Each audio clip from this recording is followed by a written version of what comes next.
Welcome to the Mechanical PE Exam Prep Podcast, the podcast where I give mechanical engineers like you the tools and motivation to get your professional engineering license and take your career to the next level. In this episode, I speak with professional engineer Rafek Tamer. At the beginning of his career, Rafek didn't see himself becoming a PE, but along the way, he had a change of heart, not to mention some unexpected difficulties during his study process toward the end. So sit back, relax, and enjoy this conversation with Rafek.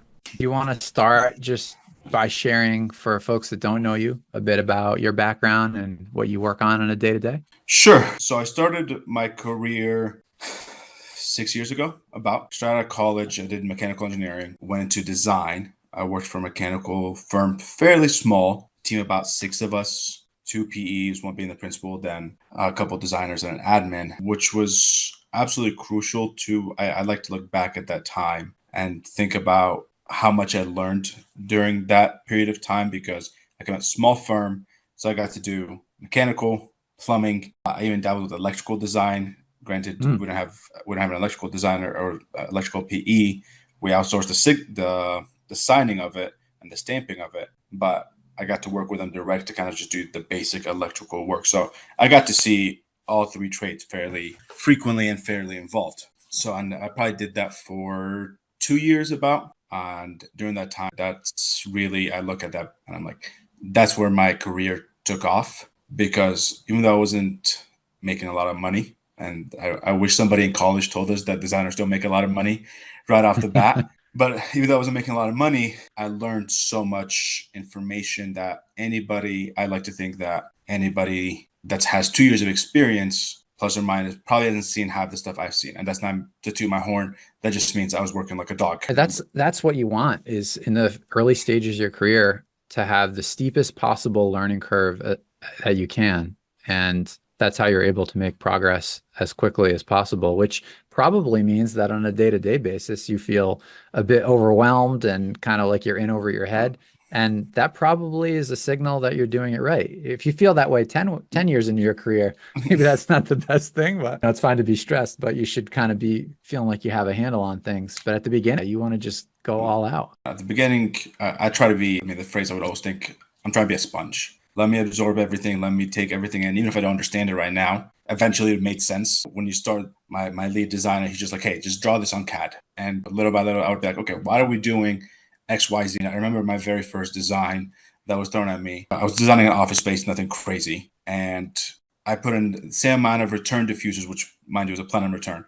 I put in the same amount of plenum returns as supply diffusers, because I'm like, okay, it's got to be a 1-to-1 ratio. Okay, I'm going to put 15 supply, 15 returns, and the system is going to work out. Sure, that works in the long scheme, but realistically, that's not a good design. Making these mistakes on a constant basis kind of really, and I'm very thankful for the people that I worked with at the time, because they really taught me and they really guided me. Sure, there's, like any small firm, there's a lot of stress when you're small and your principal's worried about making his ends meet. So we fought quite frequently, but they taught me a lot at the time, and I can't take that away from anybody. If there's any advice I can give to anybody, ask a ton of questions. I'm sure everybody says the same thing. Be a sponge, ask a ton of questions. There is such thing as dumb questions, but even if you don't know, it's better to fail in design than to fail in construction. Oh, that's a great point. It's better to fail at design stage than to fail in the construction stage. So it's worth taking the dumb questions and asking. You're gonna ask it once, and you're gonna be good to go from there. So that's my first 2 years of experience, which really is the bulk of my design experience, actually. Because after that, I transitioned into a mechanical contractor, mostly doing assistant PM/PM. I knew at that point there's no money in design unless I got my PE, which I really wasn't planning on it. At that point, it wasn't something you saw in the cards. I didn't care for it. I enjoyed design. I was good at it, but I really didn't think there was that much money in it. I know construction has money, and again, I'm young, I'm hungry. I hate to say it, I'm trying to make some money at the end of the day. I gotta feed my family, and I gotta feed myself. So I transitioned into mechanical contractor, also fairly small, doing PM work / assistant PM, kind of the role. Again, small firms, you get to do a lot of things at the same time. I did that for about a year and some. And from there, this is where really, I think my experience in design helped me so much in the field, and vice versa, because things on paper almost always look great. Things in construction, they never work out as you drew them out most of the time. So I was able to use some of my design experience to help my guys in the field because, again, I'm sure this, contractors, they make fun of the office guys. We're the office engineers. We don't know how things are in the field. But I had to be a little bit more in the field involved, kind of, hey, sometimes I had to deliver material. Then I would walk through drawings with the guys. Hey, this is where this needs to go. This is where it needs to happen. Here's the intent of doing why they have an exhaust fan here. Here's why. So walking through installers through the design intent, one, helped me hone in my skills because then they didn't just dry out. That's one. Two, it helped us build better stuff because then we can ask better questions. We can ask better RFIs.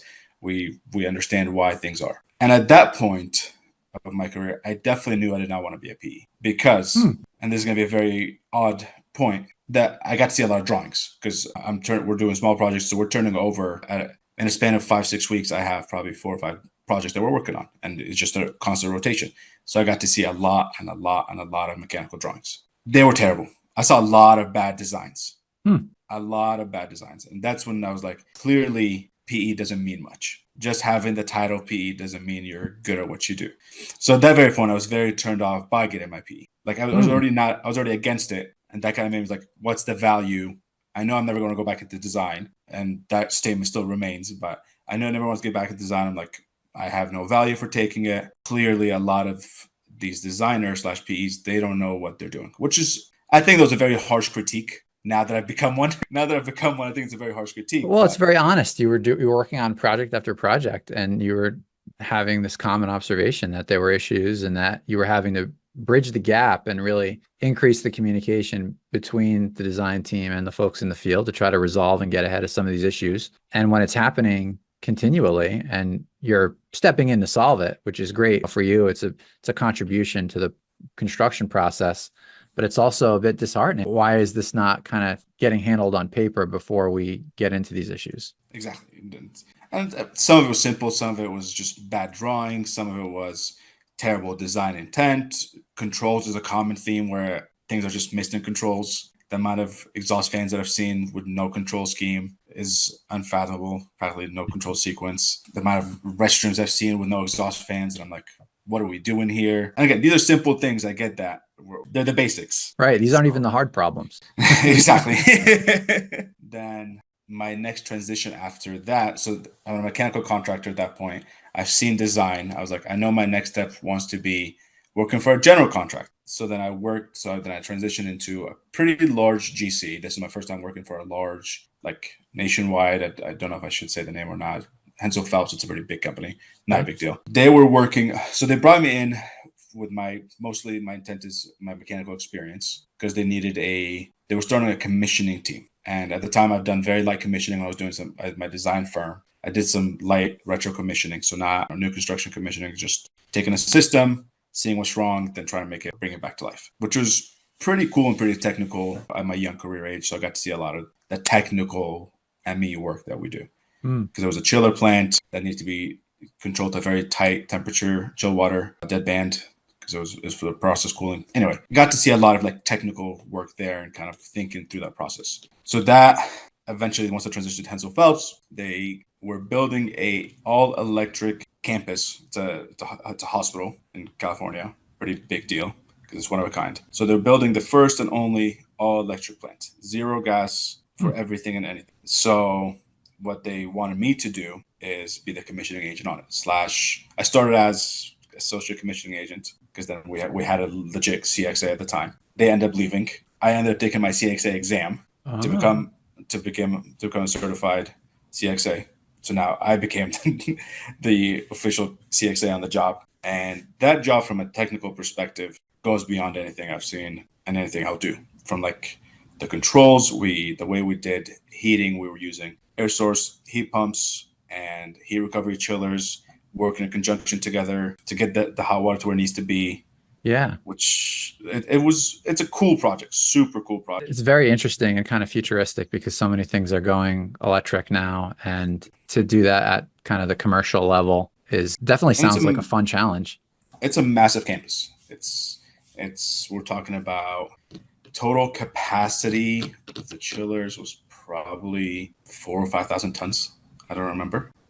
So pretty substantial size. So then while I was doing that commissioning, that's when the idea of becoming a PE actually came back to me. And that's where the full circle comes. I was like, all right, I'm pretty technical right now. Like I'm deep in the weeds of technical work. If there's one thing that's going to take my career to the next level, I think it's going to be the PE. That's where the full circle comes back.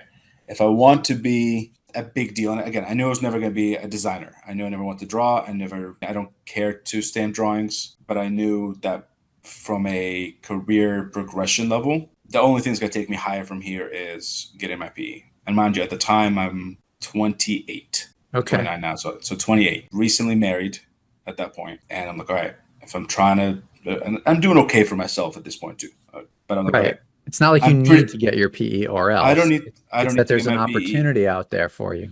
It's not that opportunity out there for me. Like, I don't know what that opportunity is, but I knew that it's going to open the doors to potential opportunities. Right. And also at the same time around, I started my brother, who's my partner, and I started our own construction management company. On the So side. So on you're the side, on the side. So his background is working for a GC. He also does, he has his main GC. He's a PM for what his company does. They do a lot of high-end retail in SoCal. That's the kind of like what their niche is. So, and he's been in that field for God knows how long. Point is, we knew that we had a potential niche because he has a lot of clients in that industry that he works with that could use good CMs. And between his general contractor experience, between my technical experience, we're that good yin yang of technical and like visual, architectural finishes kind of stuff and building stuff. So we knew we had a good entryway to be really useful to our clients as a third party, practically a consultant for them. So we started that on the side and we saw a lot of potential in it. And since then it's taken off. We're doing pretty damn well, but we still both have our own jobs still doing. So it's really, we're working all the time. This as a small business owner, you're working all the time. Well, you have to try to play defense at some point and carve out some space for yourself too, but it's very easy to get pulled pretty far into that. So you're splitting your time between your regular job and he is too, and that works. So There's good and bad in it. And I'll get back to my career in a second, but I'll touch base on this. A lot of our clients are actually out of East Coast while we're West Coast. So a lot of our meetings are from like 5 in the morning to like 8 in the morning. Like whenever, if we're commuting, if we're going to work, or if we're just working from home, we can knock that stuff out early in the morning, do our jobs during the day, and come back to it at night. So we have a good balance of making it work. As long as you don't require sleep, it's no problem. But going back to my career real quick. So I did commissioning for some time with Huntsville Falls, building this hospital, very, very technical. And I was like, all right, this is where I want to, if I want to stay in the technical world, PE is the way to go. I'm going to get it. Hopefully I'm going to get it. And we'll see what doors open. Am I going to want to stay in commissioning forever? Potentially. At the time, I was kind of thinking like maybe having my CXA, having my PE, a match made in heaven for any big commissioning firm. So I have a lot of leverage there. So this is around, at this point now, we're in October of 2023. So about a year ago from now, I was like, all right, I want to take my PE. I signed up for the exam. I start trying to study by myself. I kind of didn't like it very much. I wasn't very good at it. Then I ran into your course actually via Reddit. That's kind of where like let me try to see what resources are out there. I saw some good recommendations on Reddit. So I was like, all right, let me just see what it's about. I ended up signing up for I forgot, it was 70 days of like daily insights. Yeah, there's 83 videos and you just get one a day drip to you. So I think I did the first week and I was like, all right, I'm not making very good progress here. At this point, we're probably late October. I'm like, all right, I'm not making very good progress. So I reached out to you. I don't know if you remember. I reached out to you trying to inquire. Actually, I remember trying haggling with you a little bit. But then you made a really good point to me that stuck with me. And I'm investing in myself. And I was trying to haggle like $200 or $300. What is that in the big scheme of things? Not much. And you mentioned something like, hey, it's an investment in yourself.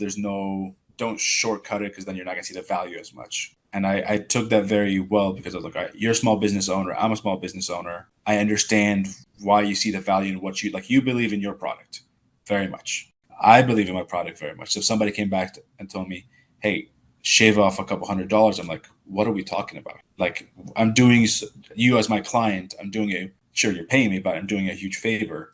Not favor, I'm doing a huge service. You're delivering a product, you're building their job the way they want it done. And you want to have that trust from the outset. Exactly. So I was like, Dan is treating this as a deliverable, which he's going to deliver on. Me being your deliverable, passing my PE.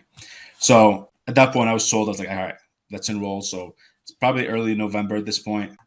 I start studying pretty heavy. Then holidays came. I kind of start slowing down a little bit. Then around that same time, I was actually looking for another job at that point. It's not that I was overcommissioning. I was like, the pay is just not there where I want to be. And again, I hate to say it that way. So I was looking at other options that I knew kind of wanted to get back into the project management portion of things a little bit more. Studying slowed down a little bit. I was focused on other things. Holidays came. Then before January, middle of January, and I haven't studied for like four or 5 weeks. Get pretty discouraged. I'm like, all right, we're just going to focus on my company, because at that time we're also really ramping up and I was getting pretty damn busy with it. So I kind of shifted my focus towards that, shifted my focus towards the new gig, which I can say it, I don't care. I work for Train now, Train Technologies, and they have a construction department there where they do turnkey, like replacements and turnkey projects for clients. So my job is to PM those and kind of start from start to finish, go through the bid process, put in the scope together, develop the scope. I don't select the equipment. I get the equipment guys to do it. But anyway, I'm focused on that. I'm kind of derailed from my studies quite a bit. Then fast forward, now it's probably July, and I haven't studied for quite some time. And then You got the new job and you were focused on that. And I think you had to be. It's just too big of a shift to have those happen at the same time. I wish I knew that before I did it, but You didn't know that it was going to materialize necessarily. You kind of put right. yourself out there and the right opportunity came up and you took it, and the PE got pushed to the back burner, and that happens. And so at that point, I'm pretty discouraged to take it. Like I'm not even I'm like, we'll just let it rot. It's not meant to be. I don't need it. You were registered for a date in the summer, right? I was registered for, I think I was registered for March, middle of March. Because when I first got the course and I started studying, so I registered for March. And then once I knew shot by February, because I hadn't studied for like 5 or 6 weeks, I ended up pushing it back till actually, and they're just canceling the date altogether because then I can reschedule it. I figured I was going to reschedule at some point. So now it's July. I haven't studied in a long time, and I was like, all right, my exam period expires in October, like middle of October somewhere. I don't remember. So probably around this time. I think October 13th. Anyway, I was like, all right, I'm going to register for October 13th. We're somewhere. This is probably after 4th of July, because I was like, all right, I'm not going to study the 4th of July weekend. Immediately after 4th of July, that's when I'm going to pick it back up. Scheduled it for October, middle of October. I was like, all right, we're going to go. We're just going to go. And I'm very much the type of kind of like, we use this term in construction, just called blow and go, which just means, hey, we got a quick turnaround. You just got to ramp it up and knock it out, do whatever you got to do to get the job done. Massive action. Massive action. It's just go. Don't stop, just go. And then, so I started studying again. It felt fairly new. Again, like the study process felt fairly new because I haven't done it. And it was just like, all right, I need to really focus here. And I tend to not have trouble focusing. I'm pretty good at putting my train of thought somewhere and just sticking on a computer 3-4 hours on a diet. I could do it. Or on a weekend, I can easily cram. I mean, I did cram 6, 7, sometimes 8 hours of studying if I have the time. Like I just carve that time. Look at this is what we're gonna do. So July studying goes pretty well. At this point, I probably within the first 3 weeks, I went through. My target for studying was 2 modules a week because the way I broke 2 chapters a week. Wow. Because I think we had a check-in call when you were about a month or 2 into this process, and you told me that, and I probably said, wow, then too. Because is it 9 chapters all in the whole course? It's 7 chapters of core material, or 6 core material and supporting topics, and then the 2 full exams. Those are chapters as well. The 7 chapters, so that's called the 6 core plus the supporting topics. My goal was to blow through that the first month. So that puts me somewhere. This was my goal. This has not happened. My goal is to blow through that the first month. Then the next 2 months was really going to be practice exams and just practice problems and actually rerunning through the course again at a slower pace of just going through the problems that I really struggle with. So first month went pretty well. I probably went through 5 chapters. The hardest one really for me was like thermo. Man, in college, I struggled with thermo big time. But thermo to me I learned that from scratch. It literally felt like I was learning it from scratch. Wow. Nothing looked familiar. Everything's brand new. What is wet bulb? I know what wet bulb and dry bulb was because of my commission experience. But like, what does it mean? Enthalpy, goodness. we're talking things I've never seen. Right. Like in my head, I've never seen these things. Thermo took quite an effort. Fluids wasn't bad. I've been notoriously good at fluids. I mean, I kind of remember that part in college. Fluids wasn't bad. Heat transfer is just difficult, but it's not horrible. Yeah. Then where I really thrived, which I think that's really helpful, was the true HVAC work. Like 1.08 CFM delta T, that's bread and butter. Like I can do that in my sleep. Yep. And like trying to understand what I need to plug into the value. So that part was definitely helpful. So now we're probably sometime in August, and I was still a month and a half away from taking an exam, or a little bit maybe. And I was like, the longer I prolong this process, the lazier I'm gonna get if I feel comfortable in any way, shape, or form. And that's just like my mentality on it. It's like, all right, if I know I'm crushing it right now, I'm gonna take another. I have an extra like 3 or 4 weeks of play based off from my schedule. I'm gonna forget things. I'm gonna get lazy. I'm just not gonna be as persistent with the study. Or so I was like, we're gonna push it up a month from October to beginning of September, and we're just gonna let it ride. Whatever happens, happens. So push it to, I think, September. Today's a Tuesday, right? It's exactly 3 weeks from today, or 3 weeks ago, I should say. No, 4 weeks. September 10th was the date. So 4 weeks now. So I push it out. At this point, I have like 2.5 weeks left before the exam. I took a couple of practice exams. I took one, I should say. I did your first. No, actually, my first practice exam that I took was the NCES practice exam, because everybody on Reddit is like, hey, this is the one to take. Exams are similar to that. So I'm like, all right, let's see what we're playing with. Take it. Don't do great. I think I got like a 52% or something. It was not as good. I'm like, at that point, confidence goes straight down. And now you're like, oh, should I really have registered this? Yeah, exactly. Like 2.5 weeks. I was like, maybe I should have done this before rescheduling the exam. So I'm like, all right, stress goes a little bit high again, but I'm like, I'm not going to change it again. I'm just going to commit. Whatever happens, happens.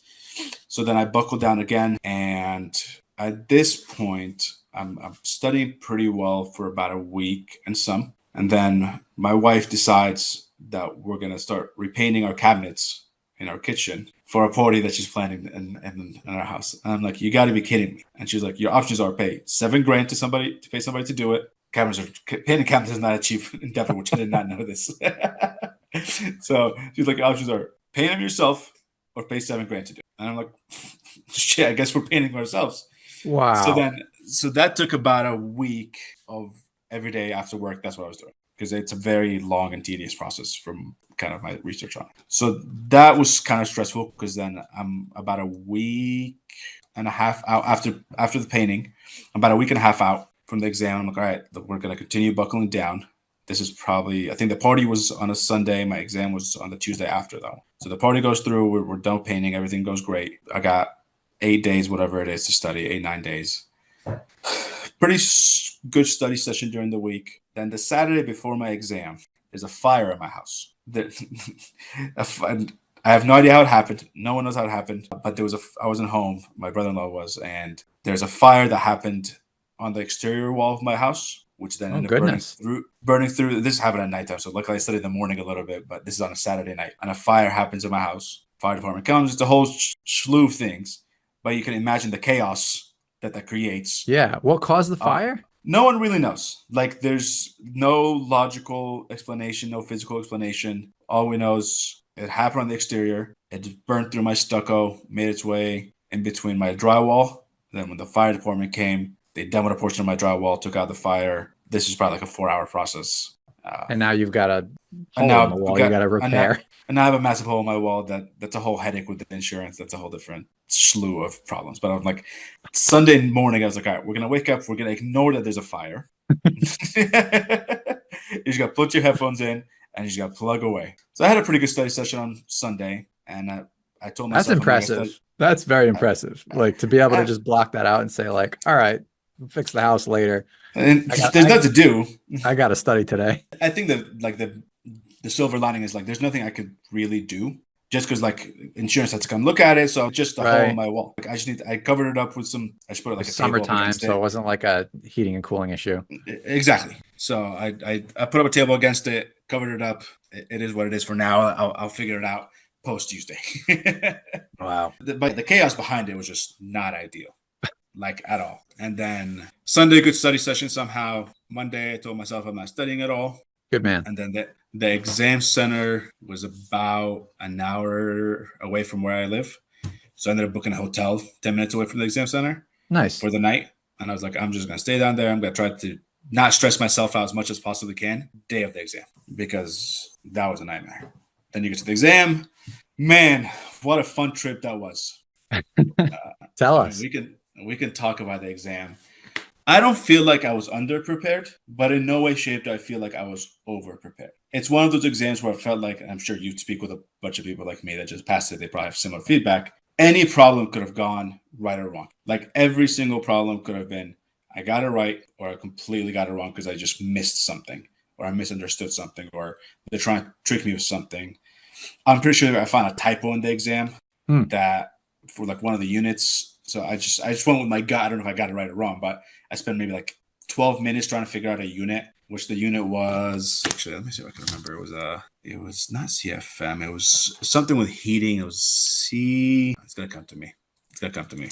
But it was practically something with like, I think cubic feet, something BTUs per cubic feet, BTUs per some sort of unit that I've Okay. never seen before. So I'm searching like the reference manual, trying to find the CFM, or not the CFM. Again, I'll find it. I'll tell you after this. But I'm like, for sure, there's a typo. The exam was hard. The first 4 hours, you're pretty locked in. I was pretty locked in, and like first 4 hours, I got through my first 40 questions. I was like, all right, we're good. We're exactly where we need to be. Like I finished with 40 questions, exactly that 40-hour, mid 4 hour mark. Mm-hmm.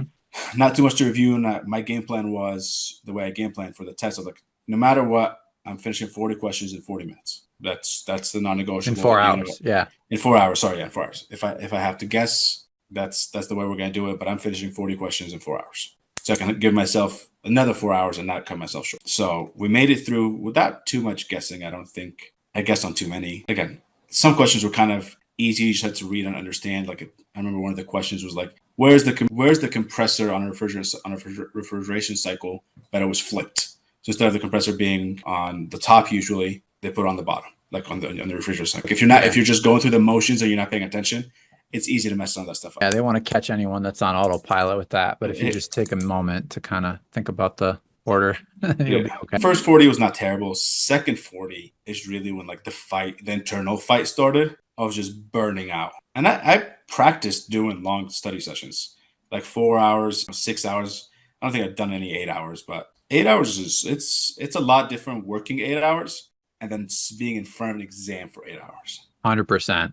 Like that's the if I had to take it again, which thankfully I don't. My thing, I honestly don't know what I would have studied. Sometimes, like if I failed the exam, I don't know what material I would have studied to make me more prepared. I just probably would have practiced the like long periods of just trying to study, which is really hard to like replicate. Yes, Because how I often are totally you agree. doing? It's hard to sit for long periods of time and think critically and carefully and thoroughly and make sure you don't make any mistakes and look out for traps. The analogy I always like to use is one of my hobbies is playing chess. So if I play chess for 30 minutes or an hour, that's fine. But if I try to play for 2 hours or 3 hours, then forget it. Like the quality of my decisions is going to go down by a lot. And if you make me play for 8 hours, which I've never tried, I don't think that would be enjoyable. I can guarantee that in the eighth hour, I'm absolute garbage. Yeah, So that's that's part of what you're up against with this thing is not just your knowledge, but your ability to sit and think. it's exhausting.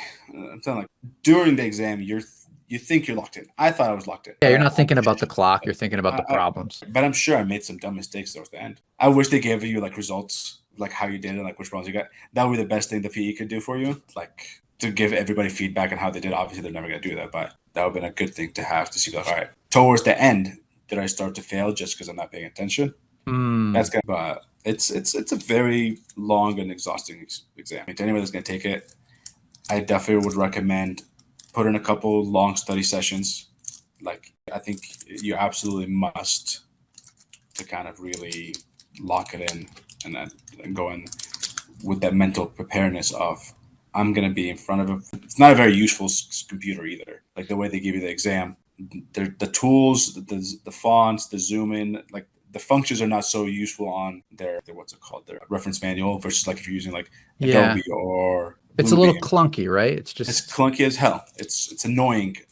You're frustrated with it while you're taking the exam and you're trying not to blow a gasket. like the littlest thing can be, when you're at home, you have all the ideal conditions of your preferences. Some people like to work on whiteboards. That's me. Other people like to work on just blank paper or lined paper or whatever your personal taste is for how you like to do things. And now you're in this environment where you're given the materials you're given. Maybe you get a dried out marker. Maybe the thing doesn't erase properly. I've heard about issues with the lines on the screen. So you kind of just have to put that And you have to go aside with and it. do your best. Exactly. Luckily, I don't think any of the ones that needed lines were super close from like an answers perspective. At least, again, I might have gotten completely wrong, so who knows? No, but it's a good insight for folks, because that's always what I try to reassure people, is that like they're probably not trying to examine whether you're able to come at this with like very high levels of precision. They're trying to make sure, is it this line or this line? Like, and if you do, then you're going to get rewarded for that, and if you don't, you're going to get punished. That's the post exam. If any major like advice I can give to somebody while they're studying, and like I'm looking at this in 2020 hindsight, think about the feeling post exam, like just the relief. Like the relief alone can get you through those 8 hours of pain. Like, the only thing that's going through my head while I'm taking the exam, like, you're done. Just take it, pass or fail. You're done for at least 2 weeks. Well, you don't have to think about it for 2 weeks. Even just thinking 2 weeks at a time like that sometimes is what it takes to give yourself that little carrot. Post exam, great relief. The anxiety builds up of when you're gonna get the score. Like any good engineer, I'm hoping that the NCS made a mistake and released the results a day early, 2 days early. That obviously doesn't happen, but I'm checking the scores every day, trying to see if they come out. Then they come out. They came for me on a Wednesday morning, pretty early morning. And good news that I passed, because I'll be completely honest with you, I don't know if I could have done it again, like trying to take it again. Just because for me, it was kind of like, one, I feel so bad for my wife. Like, she's a trooper for dealing with my shit practically for 2.5 solid months of just me not having it. My business partner also, like the last week and a half, I was like, who's also my brother mentioned, I was like, dude, you're going to run the company by yourself for the next week and a half. Because at that point, I had lost all that time during the painting. So I need to make up some time. Right. I'm glad you mentioned that, because I think everyone has to have not just accountability, but support.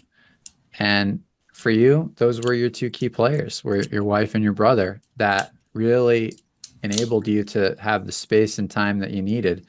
And it was still very challenging, and you had to make sacrifices personally, but they also made sacrifices for you, especially in the final stretch, to help get you across the line. And that is huge. You had to show up and do the work. But when you have people that are making sacrifices so that you can do that work, it helps focus you. And you're like, all right, I got to make this time count, so I'll be prepared, and then I don't have to come back and do this thing again.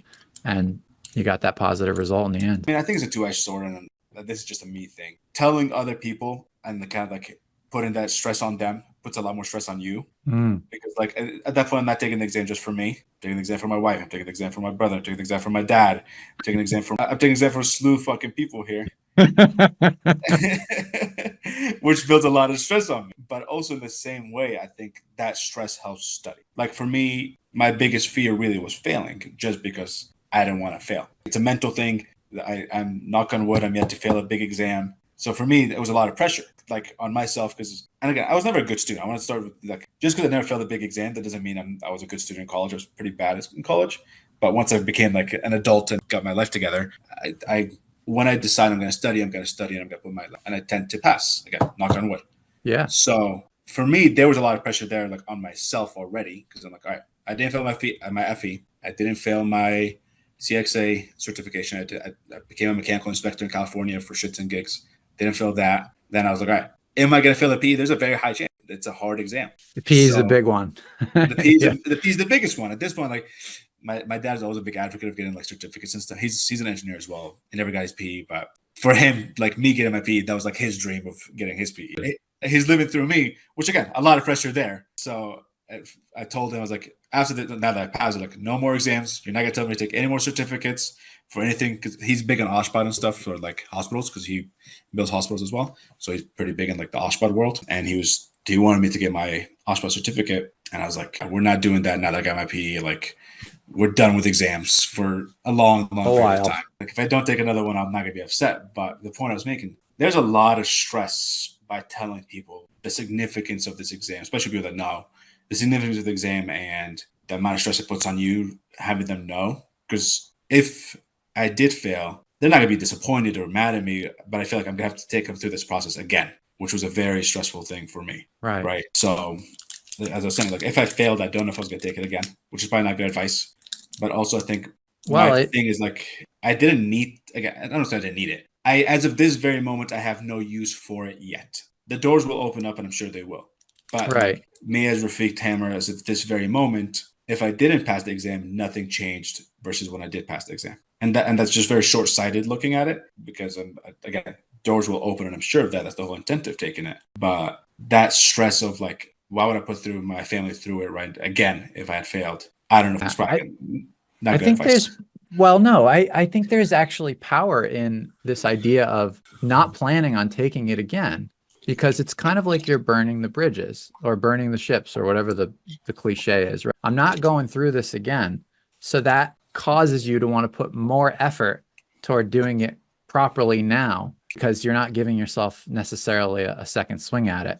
I think I have definitely coached some engineers that went multiple times, first, second, third, fourth, fifth time before coming to me. And what I notice is that in that second, third, and fourth failure, like these multiple failures, is not a lot is changing. And the person may be persistent. They may say, I'm not going to give up. I'm going to keep trying until I get across the line.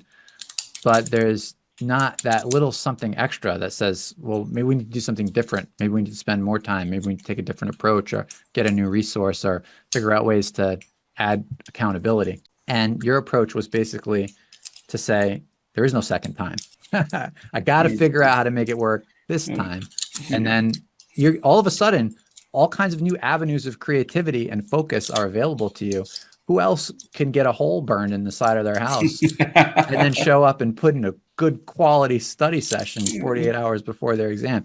It takes that something extra, and it's rare. So it's really cool to share that story with people. It's a stressful one. I had a built-in excuse, as my boss likes to say. I had a built-in excuse, but yeah, the failure was like failure. It's pass or fail. If I fail, I'm done. I'm not meant to be a PE. Not the end of the world.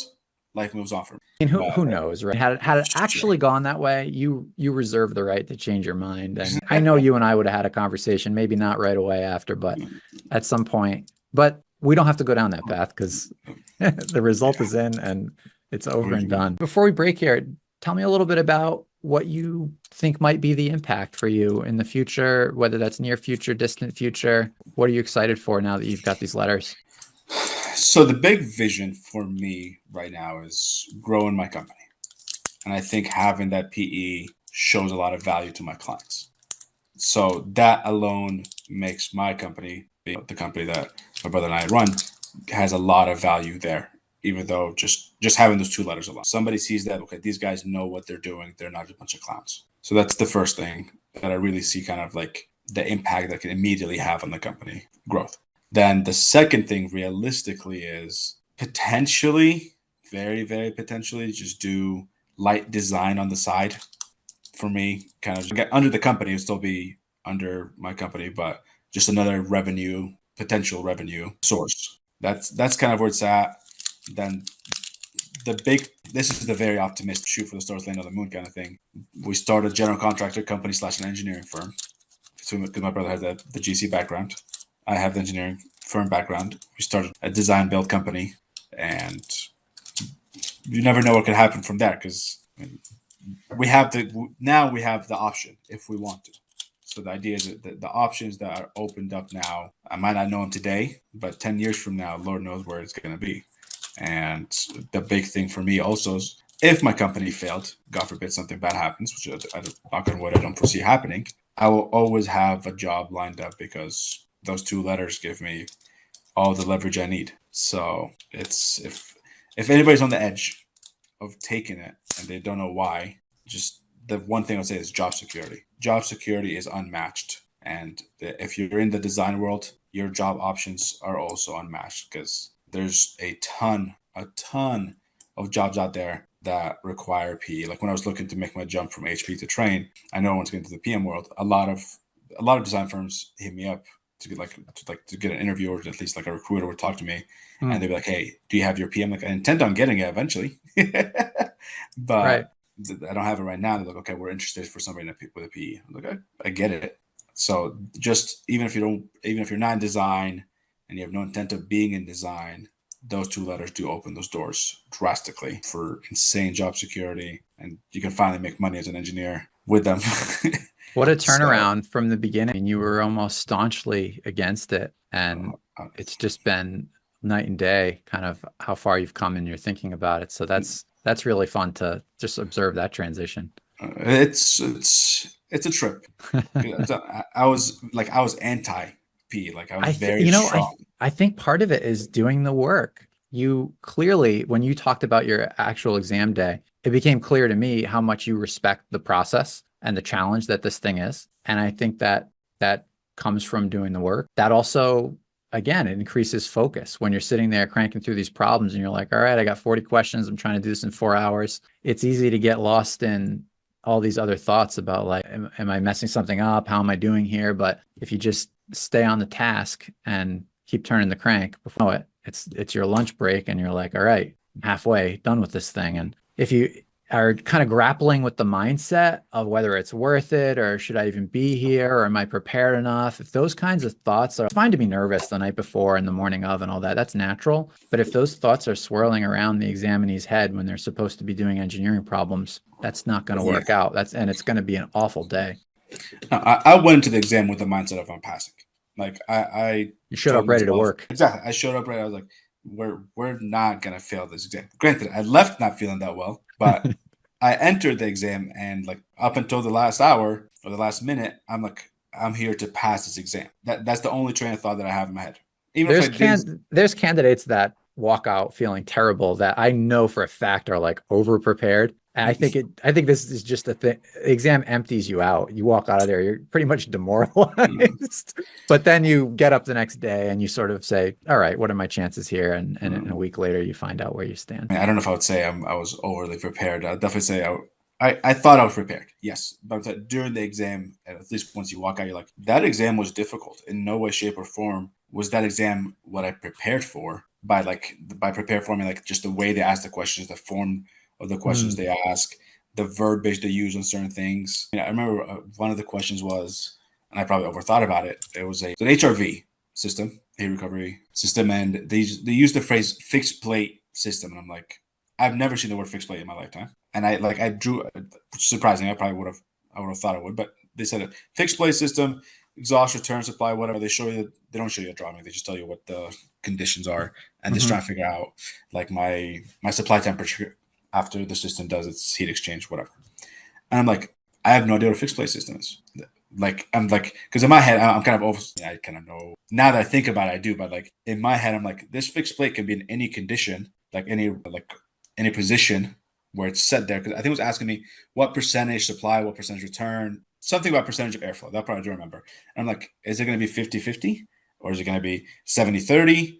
Mm. 80-20, whatever. Like, what's the position is my damper? And again, I'm probably overcomplicating because I've never seen the word fixed plate. Fixed plate could be in anything. I took a guess. I'm guessing it was 50-50, probably is. But that's my point. Like you take the exam without feeling 100% that you got any of the problems right. But you also could have very well gotten all the problems right. Like just from like the confidence is not there in your work. Right. You're confident that you did something. You might have done it right. Like if you understood the problem right, you got it right. And then that sounds easy to say, but like No, if you I can, know what you mean. There's something about the way it's phrased that doesn't, you don't walk away confident that you took the right approach. yeah, And of course, the common missteps that people take are offered as answer choices. So always. just the fact that you got an answer that was offered should not really Uh, add anything to your confidence level. and anybody that's just barely starting to study, the one key, this is will be my final statement because I know we're running out of time here. Focus on units. Oh my goodness, units, because the exam will give you some random units that you have to decipher them or convert them to something else. When you plug into your equations, make sure you put the right units in. You hammer this pretty heavily, but I torture everyone that comes through the program for however many hours are in there with every single problem. We're never skipping the units. and it's crucial.